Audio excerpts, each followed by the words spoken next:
Il-pakkett ta' fondi Ewropej li ġie negozjat f'Lulju tal-2020 u l-programmi operattivi marbutin miegħu tħabbru matul il-jum ta' tnejn jammonta għal 2.2 biljun euro.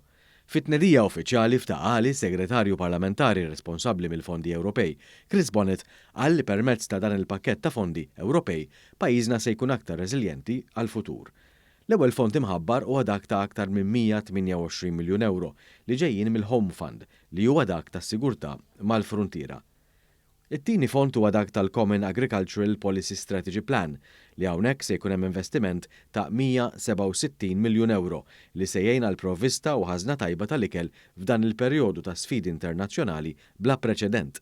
Dan il-fond se jkun qed jgħin biex raħħala u bdiewa jixtru makkinarju aktar sostenibbli u anki se jgħin biex aktar żgħażagħ jidħlu f'dan is-settur. B'investiment ta' 31 miljun euro se jkun hemm il-Fond Ewropew għas-Sajd u l-Akwakultura. Apparti minn hekk hemm il-Fond ta' Koeżjoni li jiġbor flimkien 4 fondi differenti li ammontaw b'kollox għal 1.2 biljun euro. Dan il-Fond ta' Koeżjoni jinqasam f'4 pakketti differenti.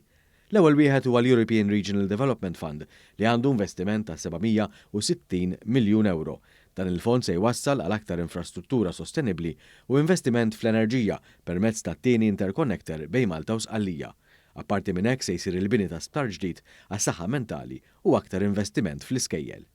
It-tieni pakkett minn dawn il-fondi ta' koeżjoni huwa dak tal-Cohesion Fund li fost l-oħrajn se jkun utli fil-qasam tal-immaniġġjar tal-ilma.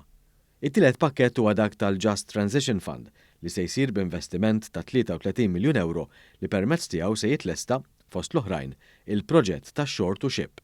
Ir-raba' u l-aħħar pakkett huwa dak tal-European Social Fund Plus li ammonta għal aktar minn 200,000 euro.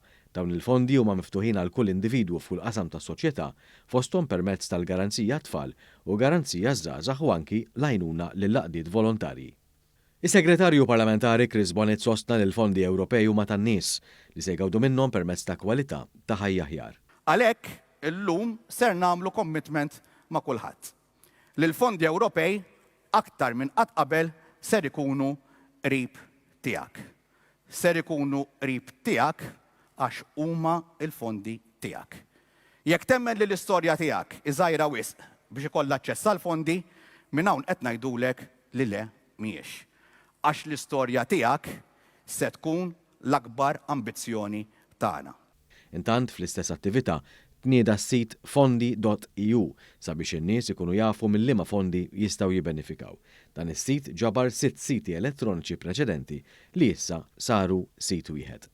Apparti minn hekk l-Aġenzija Servizzi Ewropej f'Malta se tkun l-Aġenzija One Stop Shop biex wieħed japplika u jibbenefika minn fondi Ewropej.